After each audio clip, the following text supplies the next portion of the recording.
Hello everyone, you are very warm welcome to our channel BL story teller. और आज मैं आपके साथ आज शेयर्ड ओमेगा का नेक्स्ट पार्ट लेके आए हैं। चलिए उसे शुरू करते हैं। कल गाइस अपडेट करने में बहुत प्रॉब्लम आ रही थी। कम से कम मैंने 8 बार ट्राई किया होगा, स्विच ऑफ कर लिया फ़ोन और बहुत कुछ किया, तब जाके बड़ी मुश्किल से जो है मैं अपडेट कर पाई थी। और 8 बार भी मतलब मैं कम ही कह रही होंगी, कम से कम 10 बार मैंने अपडेट करने की कोशिश की थी। But I don't know, internet slow था या कोई सर्विस थी या कोई सर्वर डाउन था, आई डोंट नो। तो इसलिए मैंने थोड़ा लेट अपडेट किया था। तो पहले आप इसके दूसरे पार्ट्स को देख लीजिएगा, फिर उसके बाद इस पार्ट को सुनिएगा। Thank you very much. आज के एपिसोड को हम शुरू करते हैं। यहाँ पर वेवुशन नेक्स्ट डे होता है। उस बेचारे में कल रात को उनकी बहुत ज़्यादा एनर्जी ड्रेन हो गई थी। तो आज इन्हें लेन चिरन की तरफ से एक एक मैसेज आता है। जैसे कि हम जानते हैं कि लेंसेट जो था वो तितलियों के थ्रू मैसेज भेजा करता था। तो यहाँ पर वेवुशन को बिल्कुल लेंसेट की तरह ही एक मैसेज आता है, लेकिन बाकी जो कि लेंसेट से अलग थे उन लोगों के डोर स्टेप पे मैसेज आया था, या फिर किसी की खिड़की की तरफ, जहाँ पर ये लिखा हुआ था कि जितने भी बंदे नाइट हंट के लिए गए थे उन लोगों को आज पूरे दिन जो है कोल्ड पोन में बिताना है और वहाँ मेडिटेट करना है। ऑब्वियसली वो जगह बहुत ज़्यादा ठंडी है, तो वेवुशन को तो सुन के ही ठंड सी लग जाती है, जैसे उसके शरीर में ना जाने कितनी ठंड हो। और वो मन में सोचता है, शिट, इतने ठंडे पानी के अंदर मेडिटेट करना होगा। लेकिन ये रूल था, क्योंकि उन लोगों की बहुत सारी एनर्जी जो थी वो ड्रेन यानी कि उनके शरीर में से निचुड़ चुकी थी, और अब उन लोगों को अपनी पूरी की पूरी एनर्जी को वापस से पाना था। तो यहाँ पर मन मार के वेवुशन तैयार होता है, और यहाँ पर सीधा लिखा हुआ था कि मेडिटेशन के बाद उन्हें नहाने की ज़रूरत नहीं है, क्योंकि अगर वो नहा के भी जाएंगे तो वहाँ जाकर उन्हें जो है वो पानी में ही बैठना होगा। तो वेवुशन आराम से यहाँ चला जाता है और ये लोग सारे के सारे तैयार हो जाते हैं। यहाँ पर जेवजुन भी आए थे, लंजा भी आया था। बस एक जना जो कि शुयेंग था, उसे आने से मना किया था क्योंकि वो अभी भी जख्मी था। लेंसेट में ही उसे रखा गया था, पूरी रात वहीं उसकी दवाई भी चली थी और उसके जितने भी चीज़ें थी उसे हील करने की पूरी प्रोसेस चल रहा था। काफ़ी हद तक उसका पेन रिलीफ कर दिया गया था और उसके ज़ख्म को काफ़ी हद तक भर दिया गया था। बट जो नेचुरल चीज़ें थी वो तो वक्त के साथ ही भरेंगी। यहाँ पर बड़ों ने, एल्डर्स ने अपनी एनर्जी लगाकर यहाँ पर उसके जख्म को काफ़ी हद तक भर दिया था, उसके खून को रोक दिया था, और तो और उसके बाद स्टिचेस भी लगा दिए थे ताकि वो जल्द से जल्द हो सके, रिकवर हो जाए। लेकिन अभी भी थोड़ा टाइम शुयेंग को लगना था। तो शुयेंग को छोड़कर यहाँ पर वेनिंग, जंगचा, लवांगची, वेवुशन और लेंशिचन आ जाते हैं। ये लोग जब अंदर जा रहे होते हैं कोल्ड पोन के लिए, तो यहाँ पर लेंचिरन आते हैं और कहते हैं, आज तुम लोगों को इसी कोल्ड पोन के अंदर उपासना करनी होगी। पहले हमारे पूर्वज यहीं मेडिटेशन किया करते थे, जिसकी वजह से उनकी कल्टीवेशन लेवल और भी बढ़ जाती थी। और तुम लोग यहाँ पर कोई भी मटर गश्ती मत करना। मैं यहाँ पर एक साइलेंसिंग स्पेल लगा देता हूँ, जिसकी वजह से यहाँ पर बाहर की बातें अंदर नहीं आएंगी और अंदर की बातें बाहर नहीं जाएंगी। वेवुशन इतने ठंडे पानी में बिल्कुल भी जाने के लिए तैयार नहीं था, पर यहाँ पर बड़े ही प्यार से जेवजुन कहते हैं, विंग क्या बात हो गई। विंग कहता है, जेवजुन पानी बहुत ठंडा है, मुझे ठंडे पानी में नहीं जाना। तो जेवजुन कहते हैं, कोई बात नहीं। यहाँ पर उनके पूरा शरीर यानी कि गर्दन तक का पानी में भीगना था और वो लोग चौकड़ी मार के पानी में बैठे होने चाहिए थे।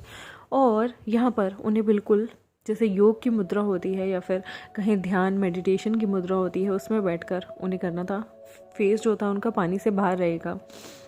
सारे एक एक करके बैठ जाते हैं, पर वेवुशन को ठंड लगती है तो उसके एक साइड में जेवजुन बैठ जाते हैं और दूसरी साइड में लंचा बैठ जाता है, और बाकी सारे घेरा बनाकर बैठते हैं। और फिर से वो लोग अपने मेडिटेशन के जो मंत्र थे उन्हें चांट करना शुरू कर देते हैं मन ही मन में। और यहाँ पर काफ़ी ज़्यादा ठंड होती है। वो लोग काफ़ी घंटों तक उस ठंडे हर्बल पानी में बैठे रहते हैं। वो पानी वहाँ पर मिरेकल वाला था, यानी कि उस पानी में जादू था। वो लोगों के बहुत जल्दी जख्म ठीक कर सकता था, स्पेशली लेंसेट वालों के। उन लोगों को रिलीफ पहुंचाता था, क्योंकि वो पानी पहाड़ों से आता था, और पहाड़ का जो पानी होता है ना जाने कितने हर्बल इलाकों से उड़ आता हुआ उधर पहुंचता है, जिसमें ना जाने कितनी औषधियाँ मिली होती हैं, कितने सारे पेड़ की जड़ें और उनके फल का रस होता है, जिसकी वजह से वो पानी एक अमृत के समान हो जाता है। और वो आपके शरीर को भी कहीं ना कहीं दूसरी बीमारियों से बचाता है, और वो पानी एकदम शुद्ध होता है। और ये पानी भी कहीं ना कहीं दूर किसी ग्लेशियर से ही आ रहा था। और यहाँ पर जब विंग उसमें बैठता है थोड़ा ठंडा महसूस करता है, लेकिन जेवजुन जो थे वो पीछे से विंग का एक हाथ पकड़ लेते हैं और दूसरा हाथ लंचा पकड़ लेता है। और उसके बाद वो लोग मेडिटेशन को शुरू करते हैं। धीरे धीरे पांचों एक दूसरे का हाथ पकड़ के ही बैठते हैं, ताकि इससे उन लोगों की जितनी भी शक्ति है वो ऐसा ना हो कि एक ज़्यादा मेडिटेट कर ले, ध्यान केंद्रित कर ले और उसकी ऊर्जा जो है वो उसे नुकसान पहुंचाते। इससे क्या हो रही थी, जो ऊर्जा थी वो सर्कुलर मोशन में चल रही थी और सबके अंदर बिल्कुल समान जो है चीज़ें सर्कुलेट हो रही थी। किसी की एनर्जी ना ज़्यादा हो रही थी ना लो हो रही थी। विभूषण एकदम तंदुरुस्त सा फील करता है। लवांगची को भी अपनी बाकी की ड्रेन हुई हुई एनर्जी बिल्कुल परफेक्टली अपनी बॉडी में आती दिखती है और यही सबका हाल था। लेकिन तभी वेनिंग जो वहाँ बैठा हुआ था, उसके अंदर अचानक से इतनी सारी शक्ति के आने की वजह से उसकी हालत थोड़ी सी बिगड़ जाती है। एक्चुअली बचपन में कभी वेनिंग पोजेस्ड हुआ था चीज़ों को लेकर, जिसकी वजह से यहाँ पर जब अच्छी ऊर्जा उसके अंदर आ रही होती है तो वो पोजेस्ड हुई हुई जो उसके अंदर शक्ति थी वो रिएक्शन देने लगती है। इतनी सारी पॉजिटिव एनर्जी के आते ही नेगेटिव एनर्जी भी हमेशा अट्रैक्ट हो जाती है और रिएक्शन देने लगती है, जिसके चलते एकदम से दूर जाकर वेनिंग गिरता है और उसकी आंखों के जो आईबॉल थे वो डिफरेंट हो जाते हैं। विंग और बाकी सब देखकर ये सब डर जाते हैं। वेनिंग अचानक से दूसरी मुद्रा में आ जाता है, जैसे उसका माइंड कोई और कंट्रोल कर रहा हो। जेवजुन फटाफट से यहाँ पर डर जाते हैं और ये सारे के सारे यहाँ पर डिफेंसिव पोजीशन में खड़े हो जाते हैं। पर तभी विंग अपने रोब में से एक तालिस्मान निकालकर यहाँ पर वो उसके माथे पे डाल देता है, जिसकी वजह से वेनिंग वहीं के वहीं खड़ा रह जाता है। विंग यहाँ पर कुछ मंत्रों को बोलता है और फिर उसके बाद वो वेनिंग के सिर पर उस चीज़ को लगा देता है और उस मंत्र को बोलने से वेनिंग थोड़ा शांत होता है। यहाँ पर विंग कहता है, लगता है बचपन में किसी चीज़ से पोजेस्ड हुआ था, क्यों ना हम वेनिंग को यहाँ से हटा दें। इससे ये ना हो कि यहाँ पर जितनी भी ऊर्जा सर्कुलेट हो रही है वो वेनिंग को नुकसान दे दे। यहाँ पर वो सारे के सारे वेनिंग को चुपचाप सारा चार्म्स हटाकर यहाँ से उसे लैंड सेक्ट के डॉक्टर्स के पास लेके जाते हैं। डॉक्टर जब वेनिंग को चेक करते हैं तो वो विंग से कहते हैं, तुमने यहाँ पर क्या ही इस्तेमाल किया था। विंग कहता है, मुझे नहीं पता, अचानक से एक मंत्र मुझे याद आया, शायद ये हमारे पूर्वजों का मंत्र है, जिसकी वजह से मैंने वेनिंग के सिर पर वो मंत्र बोला और उसके बाद वेनिंग जो था वो एकदम से ठीक हो गया। ये बुक मुझे अंकल जियांग ने दी थी, ये शायद मेरी मॉम की बुक थी, उनका मंत्र मैंने कभी इस बुक से पढ़ा था, जिसकी वजह से मुझे ये चीज़ें याद हो गई और मैंने इंस्टेंटली ये चीज़ें की। यहाँ पर वो लैंड सेक्ट के जो हीलर थे वो बहुत खुश होते हैं और कहते हैं, तुमने एकदम सही टाइम पे सही चीज़ की, वरना इसकी हालत ख़राब हो सकती थी। वैसे इसकी जो गोल्डन कोर है वो बहुत ही ज़्यादा कमज़ोर है बाकी सबके मुकाबले, और जब भी इसकी गोल्डन कोर को ज़्यादा एनर्जी मिलेगी तो इसकी जो नेगेटिव ऊर्जा है वो ज़्यादातर एक्टिवेट हो जाएगी, जिसकी वजह से इसे ही प्रॉब्लम आएगी। आई होप आगे फ्यूचर में आप लोग इसका ख्याल रखेंगे। और याद रहे, जब भी आप इसे कहीं लेके जाएंगे, जैसे कि किसी नाइट हंट पे, तो हो सकता है वहाँ पर इसकी तबीयत ख़राब हो जाए, तो आपको देखना होगा कि कहीं बहुत ज़्यादा पुलिस जगहों पर वेनिंग को मत लेके जाना, वरना नुकसान हो सकता है। विंग याद करता है कि कल ये लोग वेनिंग को लेके गए तो थे, लेकिन ये वेनिंग को बाहर ही छोड़ गए थे। विंग मन में सोचता है वेनिंग बाहर था, और फिर वो सोचता है तभी शायद वेनिंग के ऊपर इन चीज़ों का असर नहीं हुआ। यहाँ पर विंग मन में सोचता है, शुक्र है कि वेनिंग उस गुफा में नहीं गया था, वेनिंग को इन लोगों ने बाहर ही छोड़ा हुआ था, क्योंकि वेनिंग काफ़ी डरपोक किस्म का इंसान था। विंग मन में सोचता है, शुयंग अंदर गया, शुयंग की विल पावर भी कोई ज़्यादा मजबूत नहीं है, वरना वो कभी घायल नहीं होता। उसे समझ आ रहा था कि बाकी जेवजुन, लवांगची और जंगछा की कोर काफ़ी मजबूत किस्म की है, विंग की भी पावर काफ़ी मजबूत किस्म की है। यहाँ पर विंग वेनिंग को बड़े ही प्यार से देखता है, उसके चेहरे पे हाथ फेरता है, बिल्कुल जैसे एक छोटे भाई को वो कोई देख रहा हो। वेनिंग उसे बहुत बहुत बहुत प्यारा लगता था, बिल्कुल अपने छोटे भाई की तरह। वेनिंग मासूम भी था। विंग उसके सिर पे जब हाथ फेरता है तो वहाँ लवांगची आता है और कहता है, क्या कर रहे हो। विंग ऐसे ही इमोशनल हो जाता है और कहता है कि वांगची, मेरा ना कोई भाई बहन नहीं है, तुम्हारे पास जेवजुन है, मेरे पास तुम दोनों हो, लेकिन जब भी मैं वेनिंग को देखता हूँ ना, मुझे ऐसा लगता है मेरा छोटा भाई हो। सच में ये इतना मासूम है ना, मुझे इसको पैम्पर करना बहुत अच्छा लगता है। आज मैं बहुत डर गया था जब मैंने वेनिंग को उस तरह से उसकी आई बॉल्स को वाइट होते देखा, उसके अंदर वो अजीब सी नेगेटिव एनर्जी को एक्टिवेट होते देखा। मुझे मेरी मदर का अगर मंत्र याद नहीं आता तो वेनिंग की तबीयत बिगड़ सकती थी, उसको कुछ भी हो सकता था। लंजा, वेनिंग कितना भोला है। मुझे इसे देखकर अपनी मॉम की याद आती है, पर मैं क्या करूं, मुझे बहुत अच्छा लगता है। वेनिंग मुझे बहुत रिस्पेक्ट देता है। लंजा ये चीज़ समझता था कि वेनिंग विंग पे कोई भी गलत असर नहीं छोड़ता। उसके साथ इसलिए नहीं है कि विंग एक ओमेगा है, उसे वो बुली कर सके या लाइन मार सके, इसलिए उसे कोई प्रॉब्लम नहीं थी। और जब विंग ने उसे अपने छोटे भाई जैसा समझ ही लिया है तो लंजा विंग के पास खड़ा होता है और कहता है, विंग इमोशनल मत हो, तुम इमोशनल फील मत करो, तुम्हारी कोई गलती नहीं है। विंग कहता है, वो तो शुक्र है कि कल हम लोग इसे गुफा में नहीं लेके गए, वरना वो लोग इसे पोजेस्ट कर सकते थे। शुयंग से ज़्यादा वेनिंग घायल हो सकता था। विंग की आंखों से आंसू गिर रहे थे। लंजा को विंग रोते हुए बिल्कुल अच्छा नहीं लगता। वो विंग का चेहरा अपनी तरफ करता है और उसके आंसू पोंछता है और कहता है, विंग कुछ भी हो जाए, लाइफ में कितने भी दुख हो, कभी रोना मत। मुझे बिल्कुल अच्छा नहीं लगता जब तुम रोते हो। मैं इसकी पूरी कोशिश करूँगा कि यहाँ पर वेनिंग को हम प्रोटेक्ट करें। इसे ठीक करने के भी सारे उपाय ढूंढूंगा। जितने भी हमारे लैन गुप्त स्कल्पचर हैं उन्हें सबको पढ़ने की कोशिश करूंगा। कुछ ना कुछ वेनिंग का इलाज ज़रूर होगा उसमें। विंग बहुत ही सैड मन से कहता है, बिल्कुल अंजा, वेनिंग कितना मासूम है, कितना अच्छा है। सच में मुझे बहुत बुरा लगता है जब भी ऐसा कोई मासूम इंसान के साथ बुरा होता है। क्यों हमेशा मासूम लोगों के साथ बुरा होता है लंजा? क्यों हमेशा मासूम लोगों को जल्दी से वो लोग अपना शिकार बनाते हैं? मुझे सच में बहुत बुरा लग रहा है आज जो भी हुआ। वेनिंग की जो गोल्डन कोर थी वो इतनी कमज़ोर थी कि वो सह नहीं पाई। सच में आज के बाद हम कभी उसे ऐसी जगहों पे नहीं लेके जाएंगे लंजा, याद रखना। लंजा नोट करता है। फिर लंजा कहता है, विंग तुम कुछ खाना चाहोगे? मैं तुम्हारे लिए बना के लाऊं? विंग यहाँ पर नोट कर देता है। तभी वो देखते हैं कि पीछे से गरम गरम खाना जो थे वो लवांगजी को बनाने की ज़रूरत ही नहीं थी, बल्कि जीवजुन लेके आ रहे थे, जिसकी खुशबू बहुत अच्छी थी। वो विंग से कहते हैं, तुम जब से हम इसे लेके आए हैं वेनिंग को यहाँ, तब से तुम भूखे हो। देखो, मैंने दूसरों से कह के तुम्हारे लिए खाना बनवाया है, चलो खा लो। विंग पहले मना करता है, लेकिन फिर वो खाने के लिए बैठ जाता है क्योंकि खुशबू बहुत अच्छी आ रही थी और उसके मुंह में पानी भी आ रहा था। उसका फेवरेट सूप और यहाँ साइड में चिलीज़ भी रखी हुई थी, जिसे वो अपने खाने में मिला देता है क्योंकि लेंसेक्ट वाले बहुत ही फीका और बहुत ही नॉर्मल किस्म का खाना खाते थे। विंग यहाँ पर काफ़ी खुश हो रहा था। जीवजन को उसकी सारी पसंद नापसंद पता है, इवन लंजा को भी। और वो लोग जानते हैं विंग सैड हो सकता है, रो सकता है, लड़ सकता है, झगड़ा कर सकता है, पर भूखा नहीं रह सकता। यहाँ पर विंग उन सबको थैंक यू बोलता है। उसका पूरा मुंह खाने से भरा हुआ था। हंसते हुए जीवजन कहते हैं, खाना खाते हुए बात नहीं करते, और डोंट वरी, यहाँ पर वेनिंग बहुत जल्दी ठीक हो जाएगा। विंग कहता है, आप मुझे तसल्ली क्यों दे रहे हैं?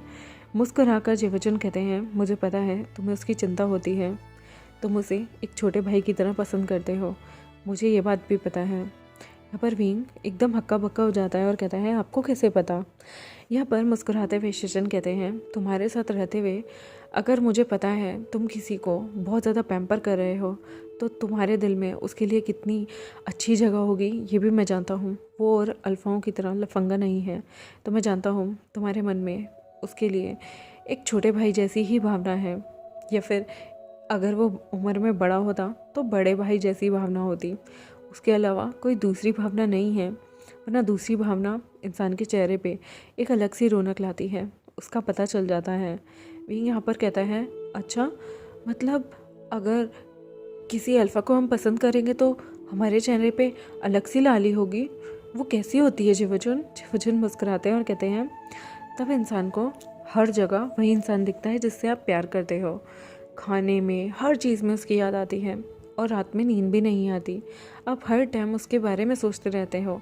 तब मुस्कुराकर विंग कहता है, ओह, पर मुझे तो हर वक्त आप लोग क्या कर रहे हैं, मुझे टीज़ कर रहे हैं या नहीं कर रहे, मुझे सपोर्ट करेंगे या नहीं करेंगे, यही चलता है। क्या अंकल मुझे कभी पनिश ना कर दे? और तो मेरे दिमाग में कुछ नहीं चलता। जीवजन मुस्कुराते हैं और कहते हैं, अच्छी बात है, कुछ और चलना भी नहीं चाहिए, अभी तुम्हारी एज नहीं है कुछ और चले तुम्हारे दिमाग में। विंग कहता है, पर मुझे सच बता रहा हूँ, मुझे ना यहाँ पर जंगचा से उनके स्टाइल, जैसे कि वो लोग तलवार चलाते हैं, वो सब सीखना है मुझे। यहाँ पर सबसे सुपीरियर तलवारबाज बनना है, स्वर्ड्समैन, जिसे देखकर दूर दूर के लोग भी कहें इतना अच्छा स्वर्डमैन एक ओमेगा कैसे हो सकता है।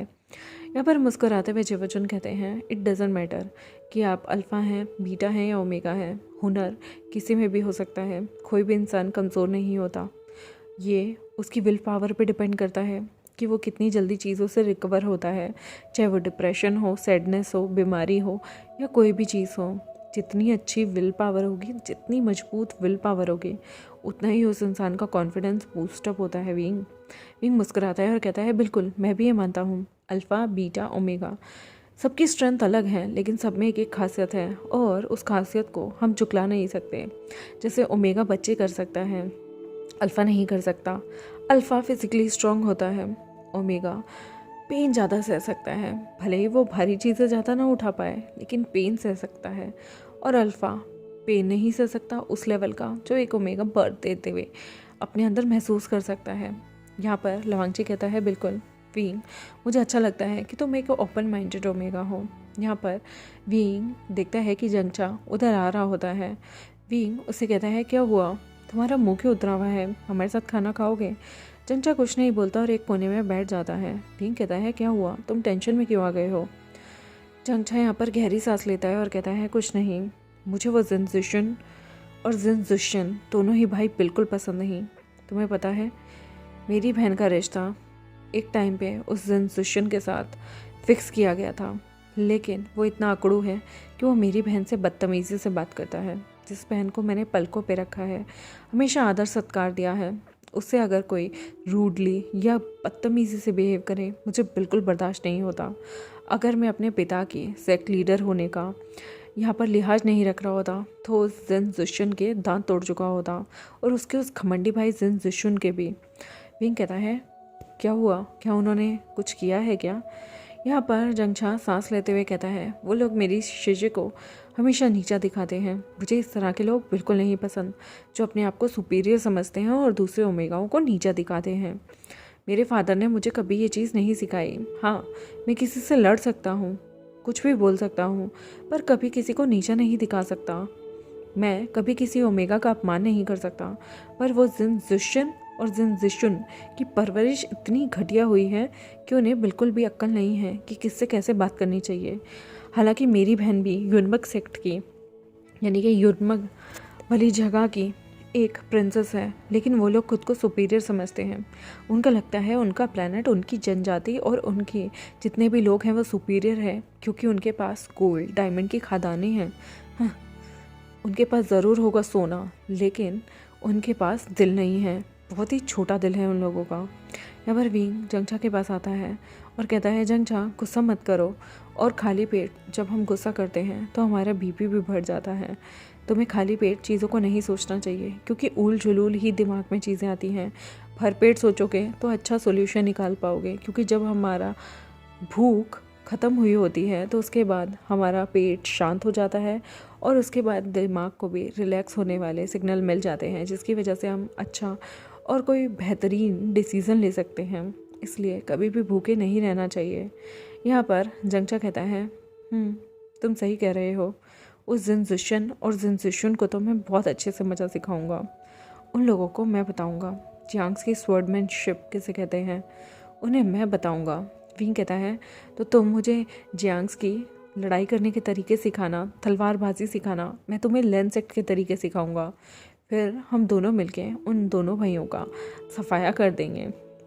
यहाँ पर जंगचा कहता है थैंक्स विंग, तुमने मुझे मॉरल सपोर्ट दिया, मुझे उम्मीद नहीं थी कि तुम मुझे सपोर्ट करोगे। यहाँ पर जंगचा को इतना अच्छा फील होता है ना कि उसकी शिजा के लिए कोई उसे मॉरल सपोर्ट देने आया है, वरना अक्सर उसकी मोम भी उसे डांट दिया करती थी क्योंकि वो बिल्कुल भी जिनसेक्ट से दुश्मनी नहीं चाहती हैं।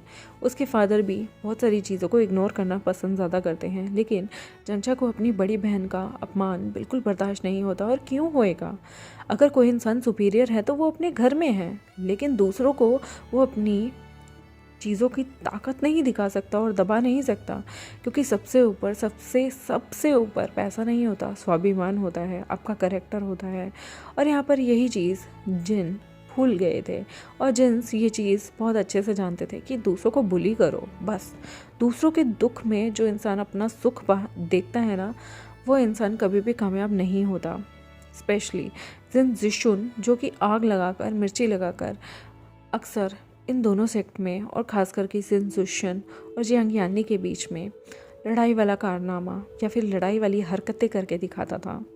यहाँ पर बहुत सारी चीज़ें बस पिता के सम्मान के लिए बेचारा जंगचा चुप हो जाता था, पर जंगचा जानता था कि वो उन्हें इस तरह से गाली गलौज करके, लड़ाई करके, मार पीट के उन्हें कहीं भी नीचा नहीं दिखा सकता। बट अपनी स्किल से अगर आप किसी को हराते हैं तो उस स्किल्स की वाहवाही होती है, आपकी वाहवाही होती है और दूसरे की गर्दन अपने आप झुक जाती है।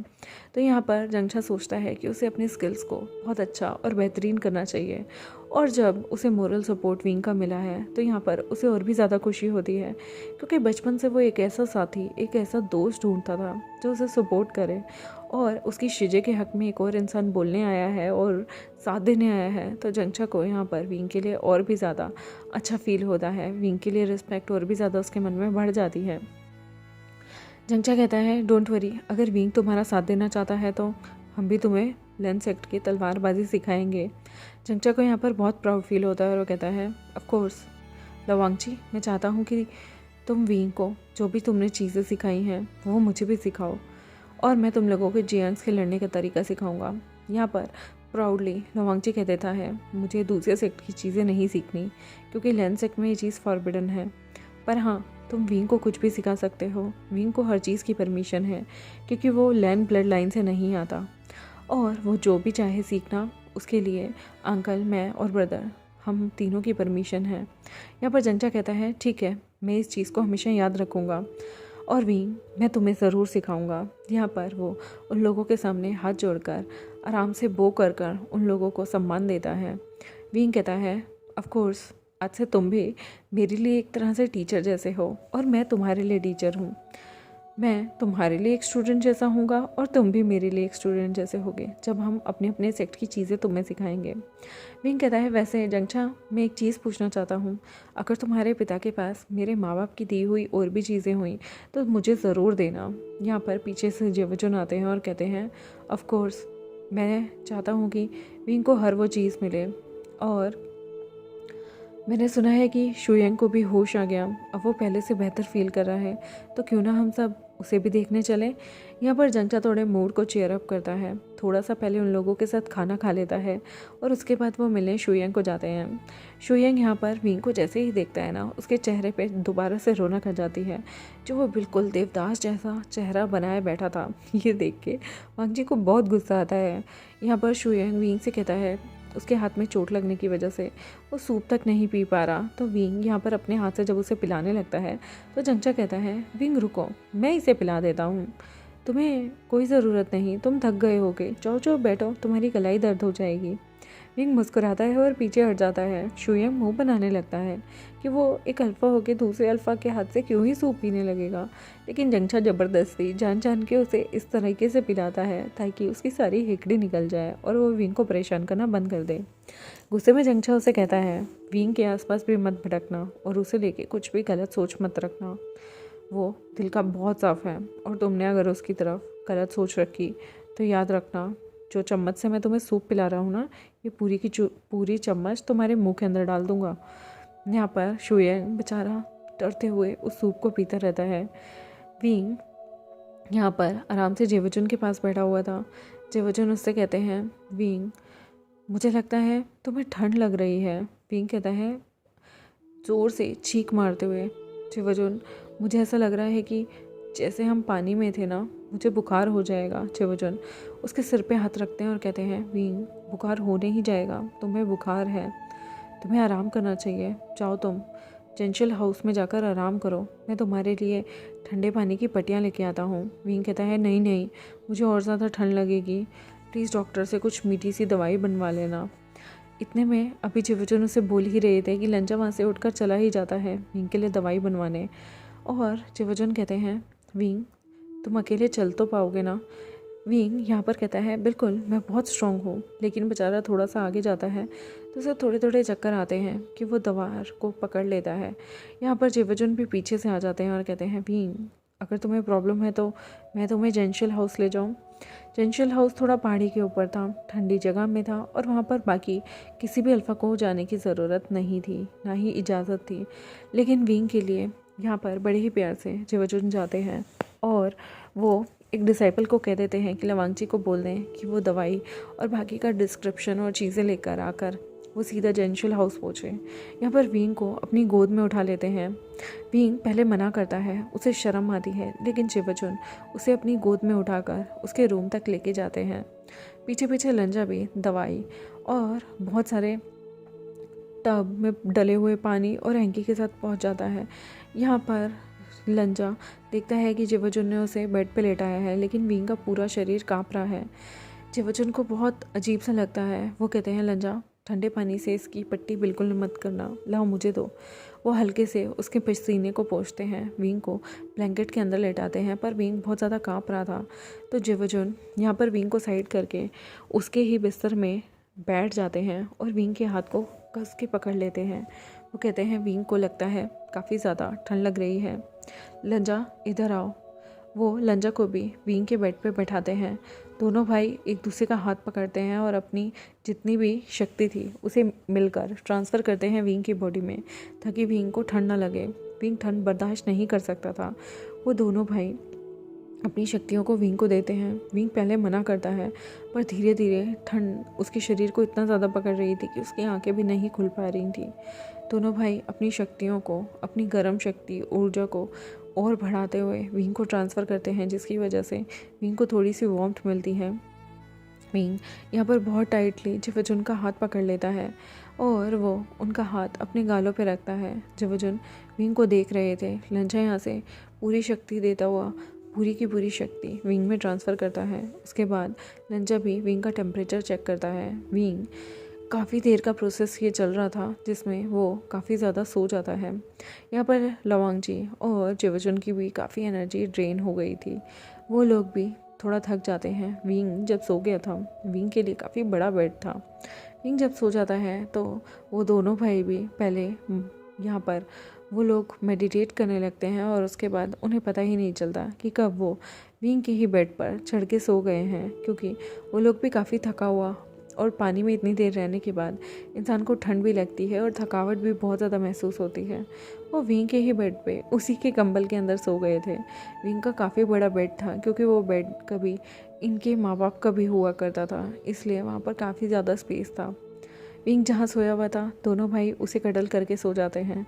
इनको भी ठंड नहीं लगती और विंग को भी गर्माइश मिलती है। देखते हैं गाइस, जब विंग उठेगा और दोनों को अपने आसपास देखेगा तो कैसा फील करेगा, और अगर इन्हें किसी और ने देख लिया तो कितना बड़ा हंगामा मचेगा। देखते हैं अगले आने वाले एपिसोड में।